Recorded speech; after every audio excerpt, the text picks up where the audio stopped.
All right. Good morning. I am Jennifer Dolan. I'm with the League of Women Voters, Santa Maria Valley. So I'd like to welcome and thank all of our members, our city council candidates for joining us this morning. And I also want to thank Becky Grant for helping us to set up the room. To introduce our candidates, we have Jack Boysen, thank you, Tony Coles, Willie Green, and Etta Waterfield. Amy Lopez could not be with us this morning, so she apologizes, but has some information out in the foyer. All right, so good morning. And Mr. Boysen, I'm going to ask you to go first, and our timekeeper here will let you know when you have 1 minute left and then flag you for time. Okay, hopefully I won't need the full 6 minutes and keep this short as possible. Well, good morning. My name is Jack Boysen. I'm married to my wife, Kathy. We've been married for 40 years. We have 2 grown daughters and 4 wonderful grandchildren. My education and corporate background is in accounting, finance, and construction. I was, after graduating from college with a degree in accounting, I was a vice president for Union Bank in Los Angeles for 10 years. I moved to Santa Maria when I purchased a small company here, Frizzy Paint. When I sold Frizzy in 1985, I went back to graduate school for a couple of years. After that, worked for a CPA firm for a couple of years, and then started Jack Boysen Construction in 1989. I built single-family homes here in the Santa Maria Valley for 14 years. And then in 2003, I was appointed to the County of Santa Barbara Planning Commission. I served on that body for 4 years. Concurrently with this, I was honored to be appointed by Governor Arnold Schwarzenegger to represent Santa Barbara County on the Mission County Formation Commission in 2004-2005. That was the old county split referendum. For the last 6 years, I've been the Chief Financial Officer for Good Samaritan Shelter, and in 2010 in 2010, I was honored to be elected as your representative on the Santa Maria City Council, and of course, running for re-election here in 2014. I think this is going to be a critical election for the city of Santa Maria. The economy is recovering. City revenues are back to pre-recession levels, and we've made significant positive changes within our public safety. But we cannot be complacent. It is important that we not lose momentum. And one area that we need to concentrate, and I plan on concentrating over the next 4 years, is improving and streamlining our approval system for new and expanding businesses here in the Santa Maria Valley. Now, everyone up here obviously is going to be in favor of being business friendly, and will give lip service to promise to being that business friendly and promoting new jobs in Santa Maria. But, you know, the fact is that zoning and land use issues are very complex, and unless you have a background in these issues, it's very difficult to deal with the various bureaucracies. I'm fully versed on the critical issues facing businesses, and feel that my background in construction and planning allow me to have some expertise in this area. And I think this is important because you got to remember that Santa Maria is one of 480 cities within the state of California, and of course there's 58 counties, and they're all competing for a very limited number of businesses that are looking to expand in California. You know, when I was elected in 2010, our police department was in chaos, and morale was at an all-time low. Sworn officer positions were not being filled, and training was virtually non-existent under the guise of budget cuts and economic uncertainties. And even though it was unpopular at the time, I continued to advocate for support of our police officers and change in the management within our police department. When city management claimed that we couldn't afford to fill these positions in the police department and said that the city was going broke, I provided the analysis that proved that we did have excess reserves and that they were available to weather the economic storm.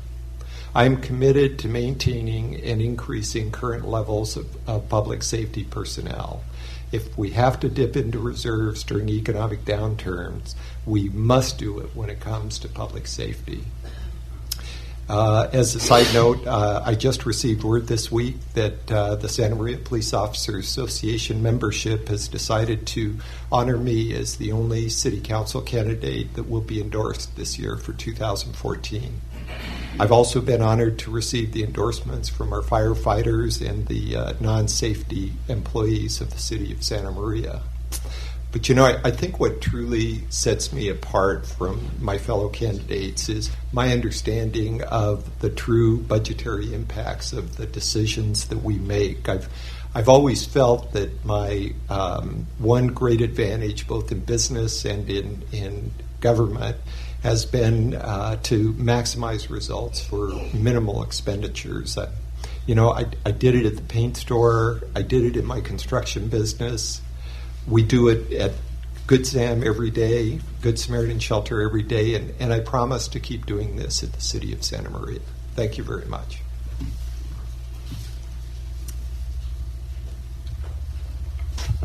Thank you. Mr. Coles. Well, good morning. I want you to know that I've been on this... Turn on the mic. Oh. How's that? Better. Good morning. I'd like you to know that I've been on the Central Coast since 2002 when I moved here with my business partner, and we ran a small company in San Luis Obispo called Ground Control, which we started with just the two of us and grew to several $1 million and over 50 employees. But most importantly, I truly love being on the Central Coast, and I'm proud to be a Santa Marian. Many of you know me as a coach, a father, a friend, even a neighbor. I recognize that many of you don't know me and don't know why I'm running for city council. And for some time, I've watched our city face challenges, and deep down, I've known our city could be more and should be more on the Central Coast. As I spoke to family and my friends and associates, we all agreed that Santa Maria had wonderful potential and was really one of the gems on the Central Coast. But we realized for that potential to be reached, that changes need to start being made. Most feel and express that continuing as we have will not be successful, and that we've just been getting along. For Santa Maria to realize its potential and become a place for generations to live and thrive, as a city council person, I'm going to be focused on a few things. Our community needs to come together and bring back that superior sense of community that we've lost. We need to become a city of possibilities where we embrace diversity and creative people can stay and work. Ideas have a way of turning into actions. Because of our ability to be inclusive will be what makes our city a great city.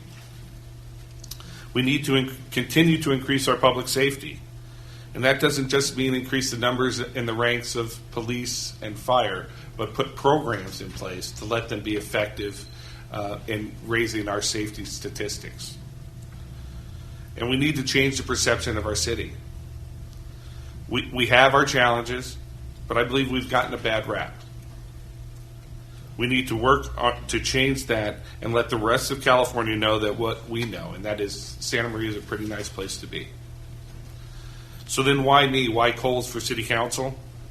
I'm a leader that's willing to take on difficult projects, have taken on difficult projects, and have turned around those projects to successful outcomes. I've never accepted the status quo, especially when I know more can be accomplished. As your city council representative, I will help lead the city in a new direction, a direction that will take advantage of our current strategic advantages. Sorry. We have a beautiful underutilized airport. We have an enterprising college in Allen Hancock. And we're the largest city between Oxnard and Salinas. And we need to start to take advantage of those things. These things need to be supported by new leadership with initiatives and access, meaning that we need representation that is accessible and that listens to its citizens. Growth and business development, we're all going to talk about, but it's important that we nurture and develop the businesses that are here, the entrepreneurs, the small and family businesses, because 3 entrepreneurs, 3 years, 30 entrepreneurs can generate 300 jobs.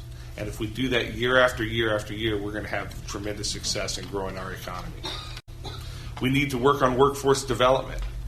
And when I say workforce development, I mean we need to have a program and programs that start with school readiness and end with literacy and certification programs for adults. And then we need to continue to work on safe communities and the relationship between our law enforcement and public safety and the people and the citizens in that they protect.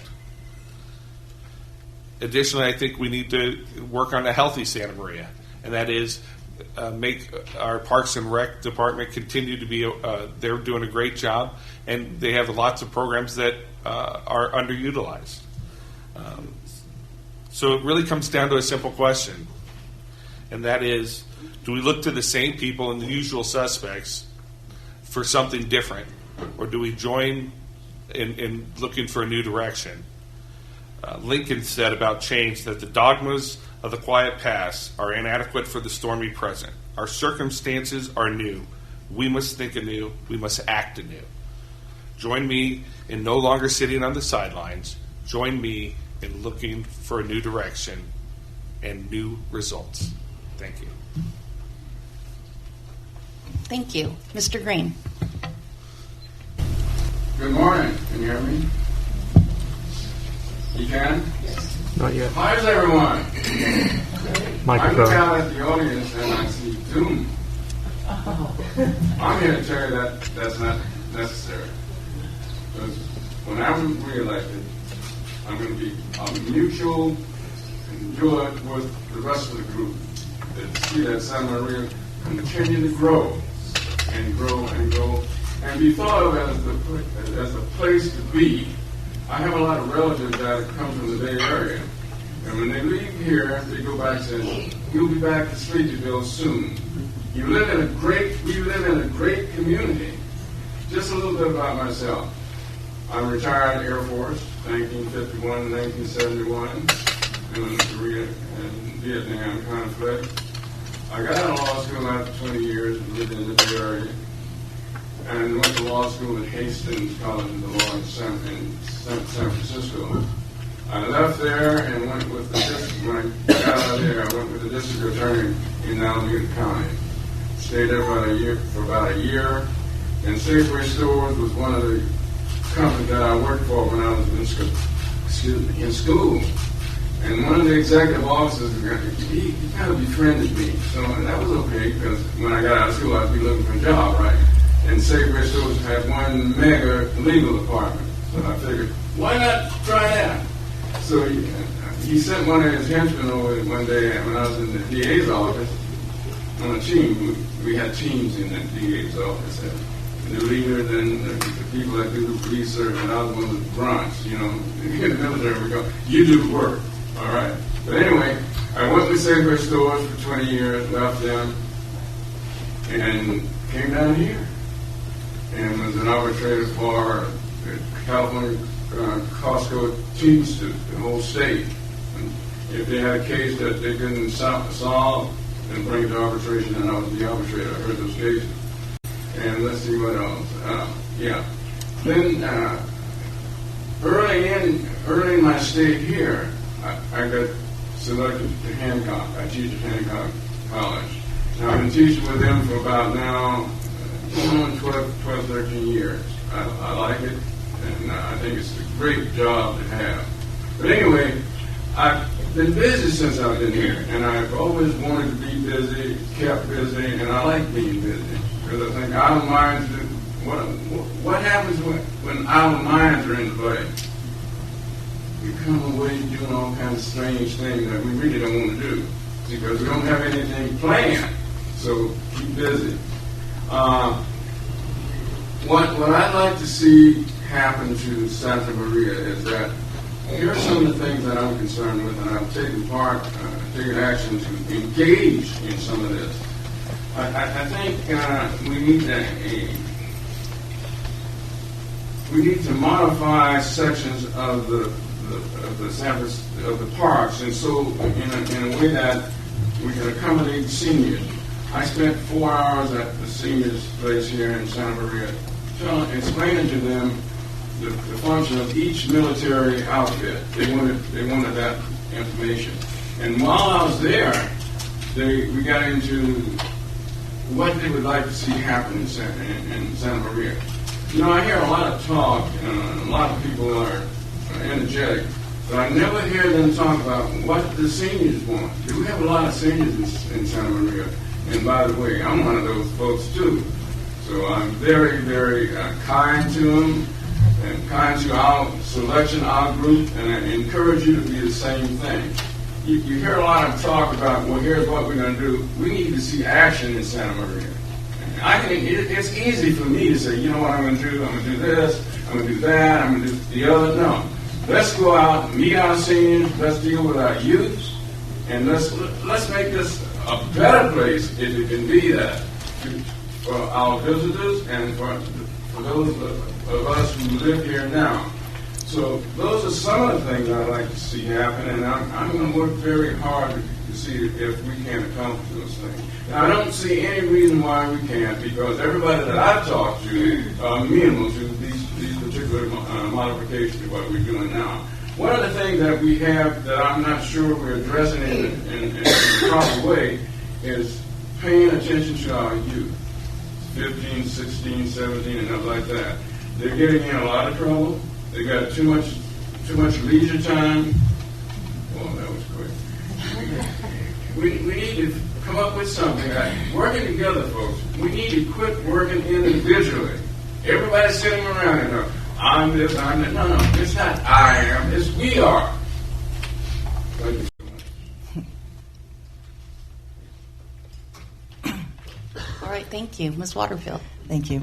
Good morning, everyone. And I'd like to thank the League of Women Voters for giving everyone here an opportunity to listen to each of us speak and give you our ideas. And we hope you enjoy this, find it very informative. I've been in Santa Maria for 29 years. I came from Arizona from a family of 5. I was the youngest of 5. My mother and father started in California. My dad got married for the first time, 40 years old. My mother was 20 years old. Only marriage between each of them. But when they got married, my father moved my mother to the beautiful island of Alcatraz, where they lived for 3 years. There, my father was worked for the Federal Prison Bureaus, and after that, got promoted to Tucson, Arizona, and helping establish another federal prison on Mount Lemmon.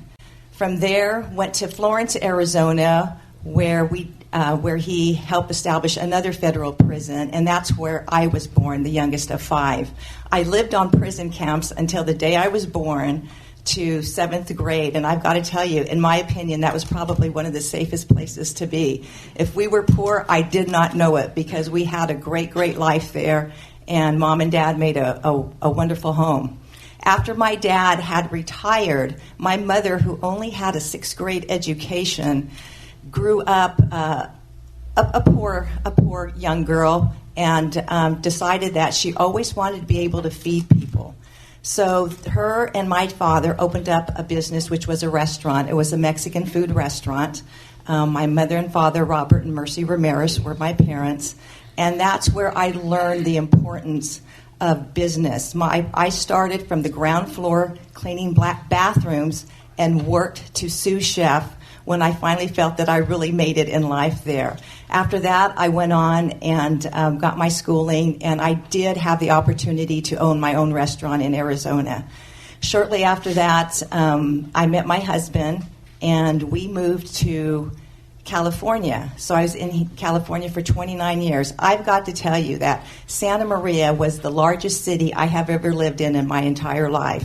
And from the moment I stepped into this beautiful place, people were very wonderful, they were very generous, and they welcomed me and my husband and my family with open arms. It was absolutely awesome. So that's when I started 29 years ago to get involved in the community.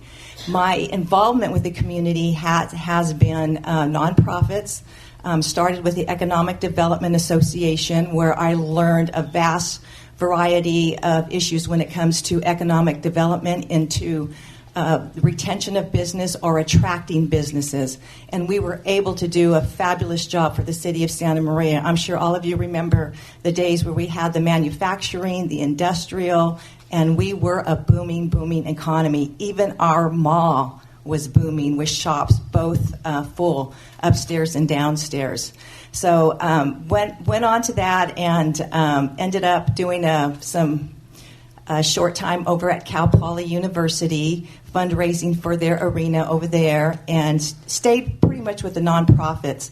I went on to be the Economic Development Director for the Economic Development Commission under the umbrella of the Santa Maria Valley Chamber of Commerce, and always stayed on that path of being very attentive to retaining and attracting businesses.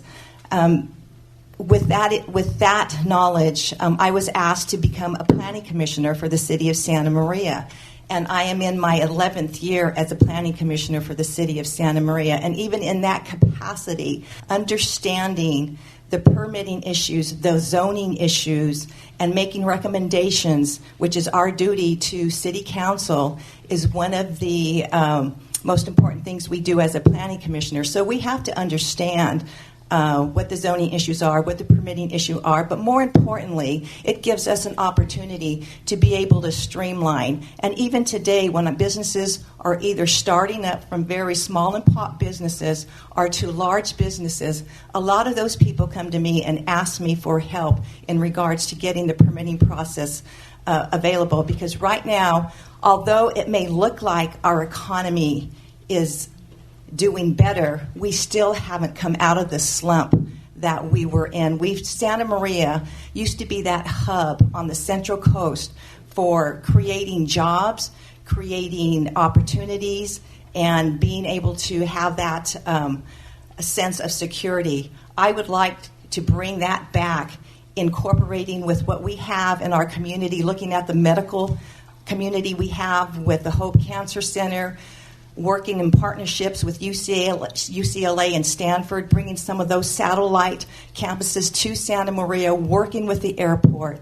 But it's the public safety and the jobs and opportunities that we need to bring and create more of for the city of Santa Maria. And that's what I have been doing in the past. That's what I know, and that's what I will continue to do for each and every family here. Thank you.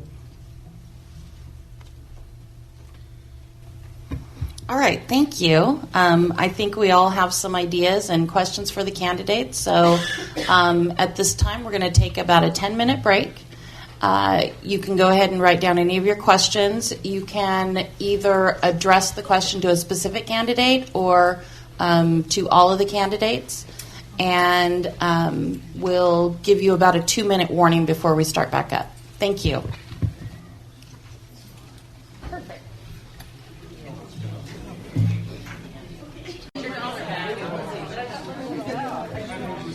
All right, we're about to get started again, so if you could take a seat, please. Thank you so much for your thoughtful questions that we've come up with. We have quite a few, so what we do is we kind of try to group them into kind of like categories. So some of the questions may be kind of multifaceted, so we're giving them a couple minutes to, 30 seconds to think before we pounce on them. Also, to the candidates, what we do is, especially the ones that are for each of you to answer, we limit you to about 60 seconds in your answer, not about, really 60 seconds. So I'll just kind of, thank you, I'll just kind of, keep you in the, let you know that it's almost over. And we'll try to get to all of the questions. There are quite a few for individuals. When we do the ones to individuals, if anyone else on the group would also like to respond to it, you just kind of wave at me and let me know that you'd like to say something about it too. Obviously, in the interest of time, we may not get to every single question, so I do apologize. Also, sometimes there are questions that don't really pertain to the city council, things like minimum wage, that type of thing, that aren't specific to our level of government. So we kind of weeded those out, so I apologize. But we need to focus on the issues that our council members actually can do something about. So we're going to go ahead and get started.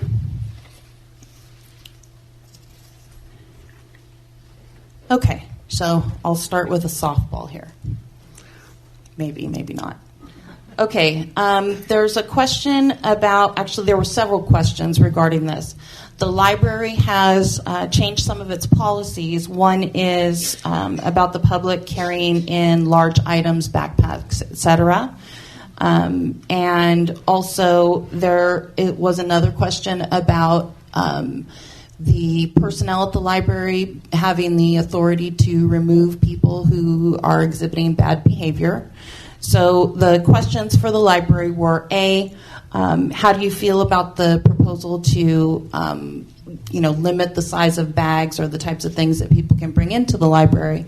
And the second thing was, would you support having security increased or have security personnel available to aid the librarians in helping weed out that bad behavior? So, Mr. Boysen. Thank you very much. Well, the size of the person, or the size of the packages that could be carried into the library, I think this was one of those, and I think Ms. Waterfield will probably echo the same things.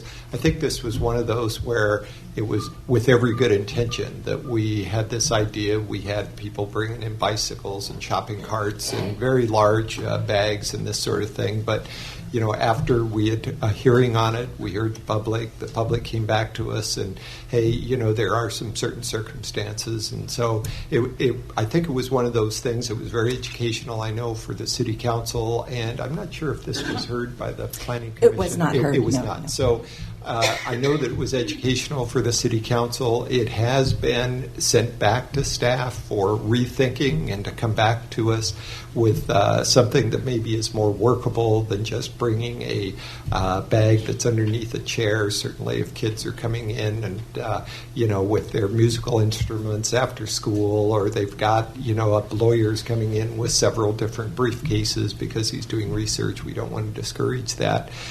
So that is coming back to us. And as far as who can remove the people from the library, that has been strictly vested, and this was one of my caveats when we did approve this. This has been strictly vested in the chief librarian.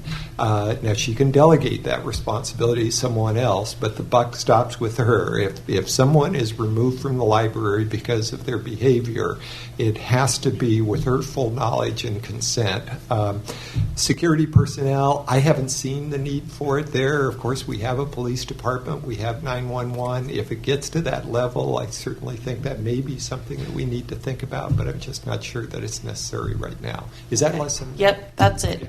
I went ahead and gave 90 seconds because it was kind of a two-part question. So, Mr. Coles. I think there's a couple things. One, I think, can you hear me? Yeah. Okay, sorry.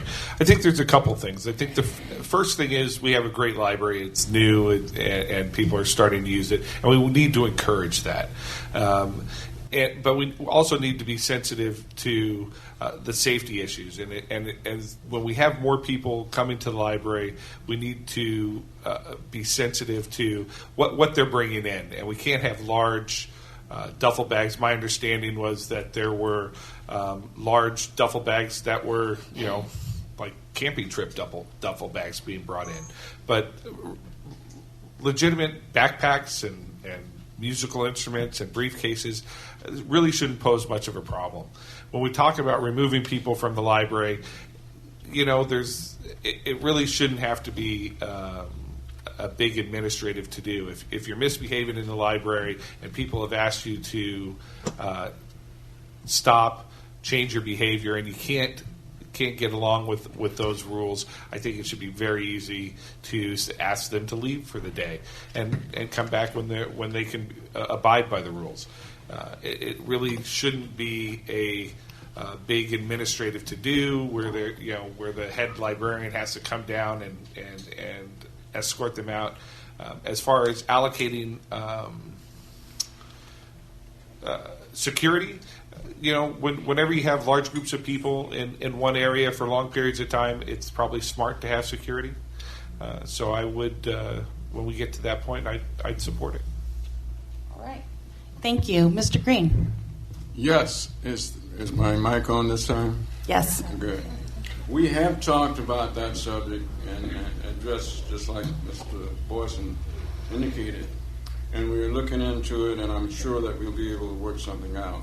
One of the things that was kind of prevalent during the council meeting when we discussed this is that we were talking about people being afraid and not knowing who the next person is or might be. So we got to be very careful as to the policy and process we come up with. So we're working on that. The legal department has reviewed it, and I'm sure we'll come up with a amenable system. Thank you. Ms. Waterfield. Unfortunately, we live in a society where our schools aren't even safe anymore, and we have to take those precautions to keep our children safe. The library issue encompasses that safety issue, and with the large duffel bags and with those large items coming in, I do think that they need to be looked at, and if in regards to what people are bringing into the library. On the issue of security, I think we'll probably get to that point in Santa Maria where we will probably have to have some kind of good, solid security system passing through that. We'll see what we have coming in and going out for the library. But growing up, we grew up with librarians, and one of the first thing they taught us was behavior in a library. So a lot of us are instilled with that type of behavior, that when we go into a library is a place where people can read and think and concentrate and do their work. And if there are those, like Mr. Cole had indicated, that if they can't behave in that manner, then they need to be excused and come back at a time where they can behave in that manner, so that everybody in the library can come in for the specific purpose that they would come in for, and that's to learn and to have a quiet place. Thank you. Thank you. The next one is, and this is also to all, how do you feel about having the city council members be selected as representatives from different parts of the city rather than as at-large representatives? So we'll start with Mr. Coles this time.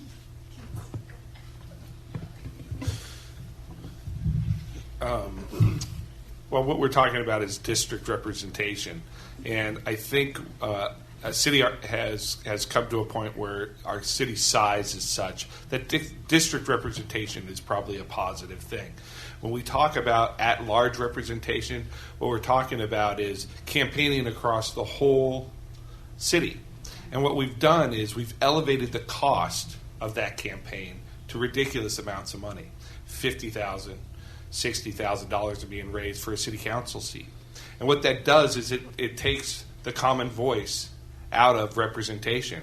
The local person and the local working man who may have those good ideas, who may be ready to step up and represent his district, cannot afford to run that race.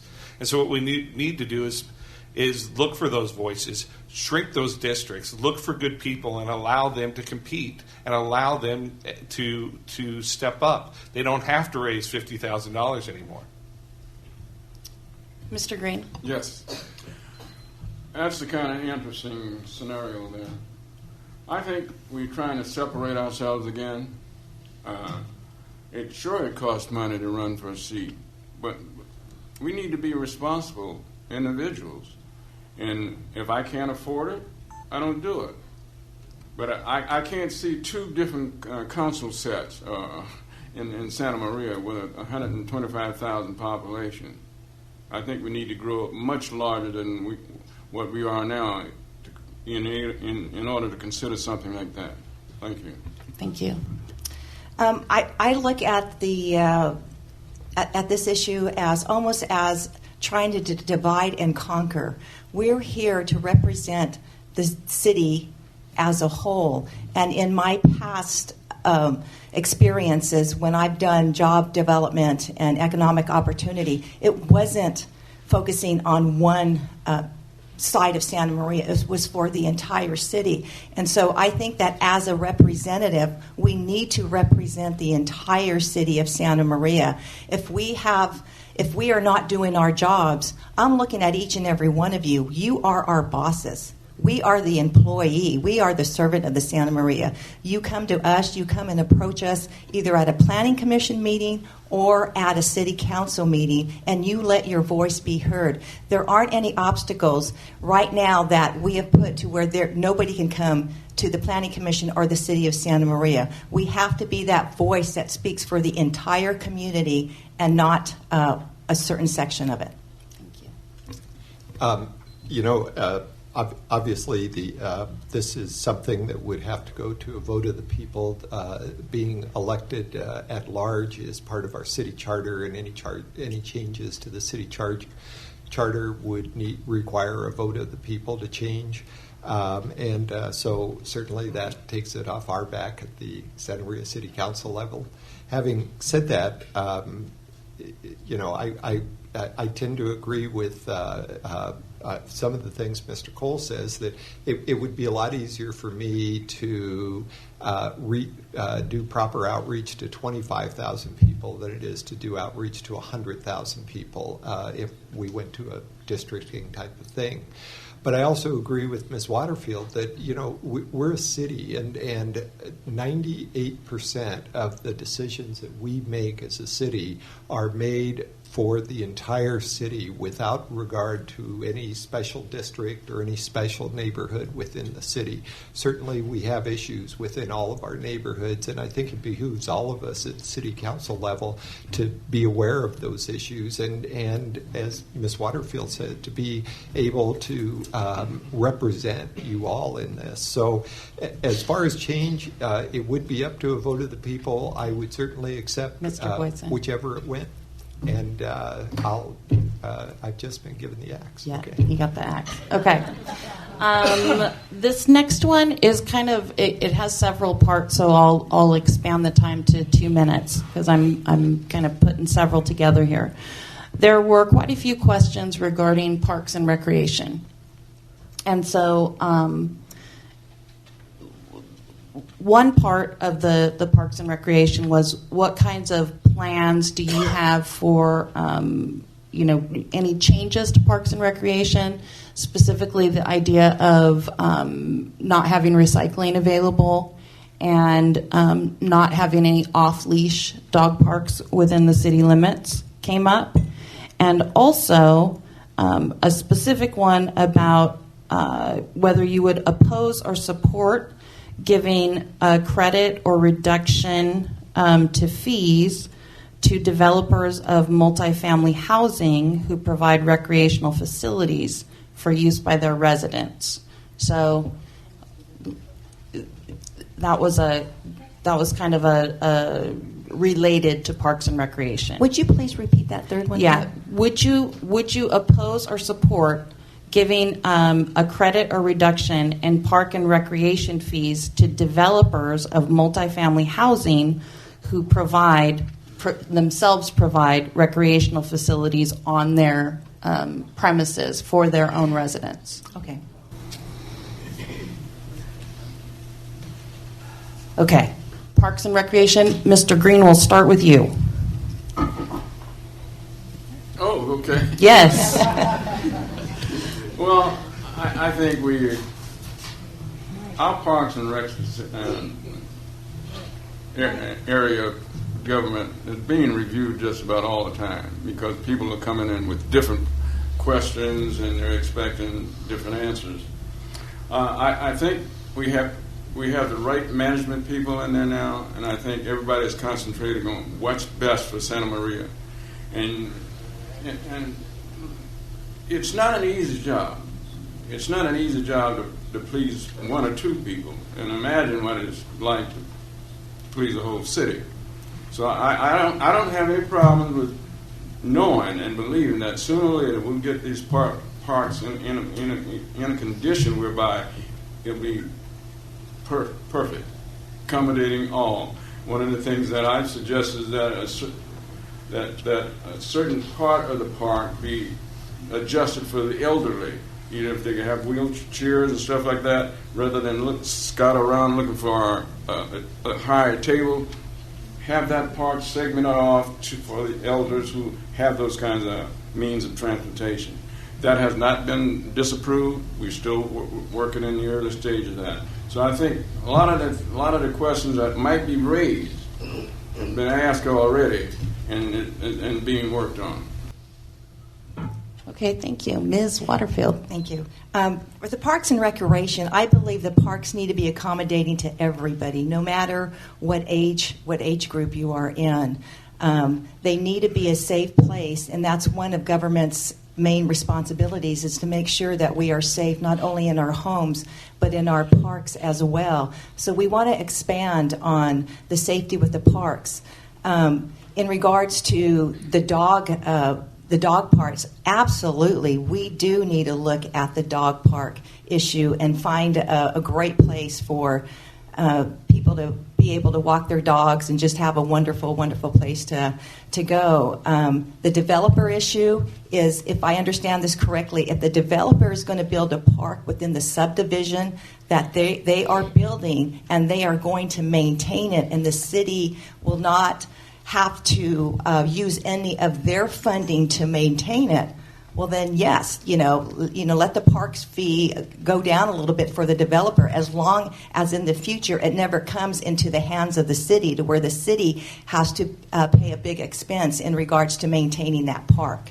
So I would be in favor of that developer fee being a little bit smaller. So, another thing that a lot of people have come and talked to me is that we need more fields for our children, and the parks are another place, because now we do have a lot of soccer teams, but there are rugby teams that have come in now and that are taking a lot of space. So Santa Maria is a family community, and we need to make sure that our kids and everybody in the community has a place to go and spend outdoor time here, and parks is a great place to start, and making that a safe place for everyone to go to. All right, thank you. Mr. Boysen? Thank you very much. Well, let me start at the back first. As far as reducing developer fees for Parks and Recreation, I'm absolutely not in favor of that. Parks and Rec fees are determined based on the capital improvement projects that the city has decided are important going forward for the future of Santa Maria, expansion of existing parks, creating of new parks, creating of new trails, this sort of thing. And those estimates are taken and they're divided by all future developments, and a fair share is given to each developer as a fee for Parks and Recreation. For us to think that just because they put a swimming pool or an exercise room inside of their development, that will not have impacts on our Parks and Recreation, or will reduce our impacts on our Parks and Recreation. I don't buy that.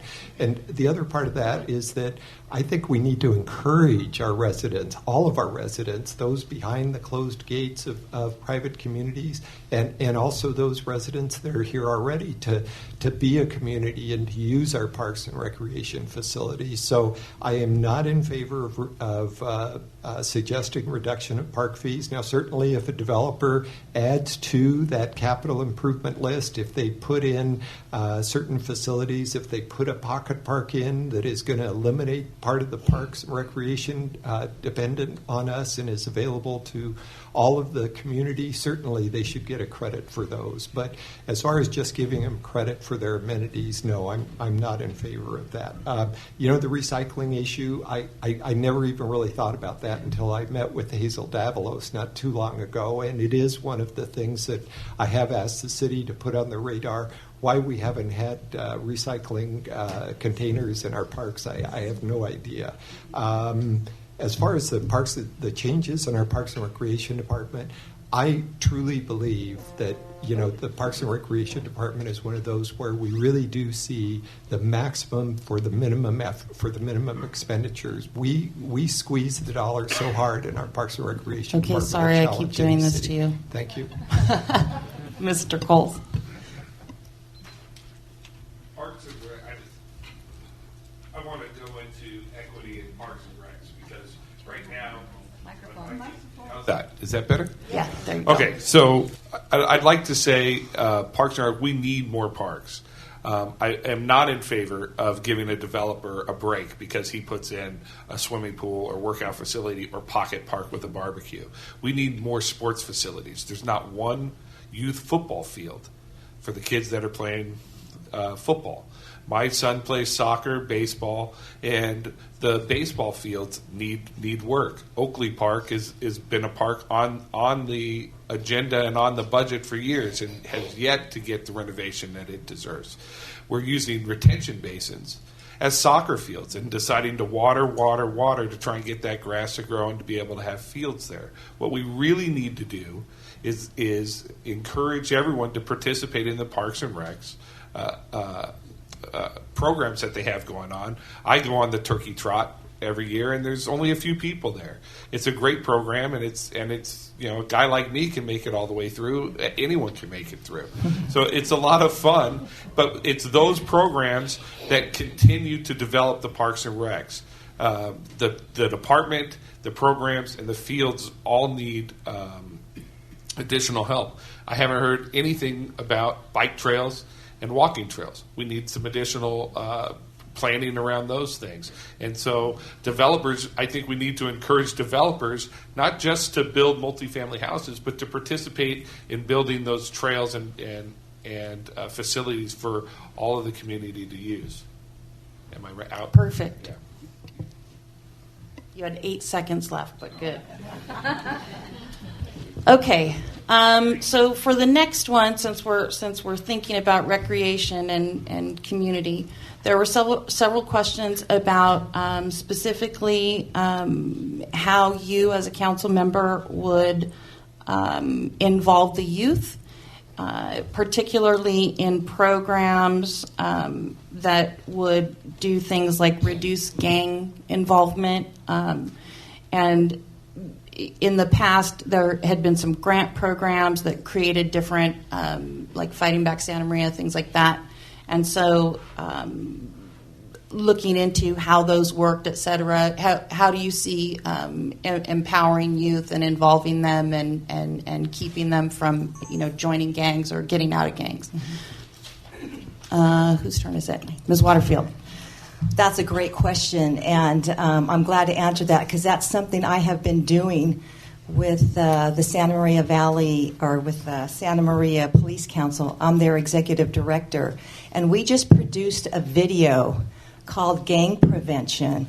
And what this video encompassed was gang members speaking from prison, talking to the children and telling them, this is the reality of what happens when you're in a gang. A lot of these men were talking to their own kids because they felt that as a youth, they did not have an opportunity to not be in a gang because the gang has a voice that says, you belong to me, we're family, we're going to help make you a whole person. And this is a great, great video that I would ask each and every one of you to watch. It has gone viral. It has gone into our school system. It has gone into our nonprofits, and it has gone across the country. What we are doing now is translating that into Spanish because there are so many Spanish-speaking families in this community that really need to hear this voice. And it is a very profound video that if it just saves a few kids, those few kids are definitely worth saving. But these are the actual gang members that are speaking to the entire world of what gang members do and how they trick the youth into becoming part of a gang. And just, you can YouTube it, and it's the gang prevention video, and I would just show it to your grandchildren. I have copies if you need copies of that, and I could get those into your hands. But that's something that I have been working on as executive director for the Santa Maria Police Council, and that's something I will not stop doing, is to make this community a safer place for everybody. And if it happens to include the entire nation, well, then that's great too. All right, thank you. Mr. Boysen? Thank you very much. I'm very proud of the fact that the City Council has placed increased emphasis of their allocation of CDBG community development block grant money. These are funds that we get from housing and urban development on an annual basis, and they're within a narrow range, are somewhat discretionary, but I'm very pleased that the City Council has elected to place increased emphasis on youth, and I think going forward we certainly will. I know that we have some great organizations in this community, whether it be the Police Council, whether it be our nonprofit organizations that are doing as much as they possibly can for gang intervention and gang prevention. And again, a couple of the things that you learn every day on this job. Again, one of the items that came up with my discussion with Ms. Davalos and her group was that Abel Maldonado Center is not available once youth reach the age of 18. So we have this gap, especially between the age of 18 and 21, where we can't really put on these community dances and things like that kids need to do. And so where are we asking them to go? So I think that those are other things that we need to put on the radar screen. And I think that certainly a lot more work can be done in this area. How do you do? Perfect. Okay. Mr. Coles? Thank you.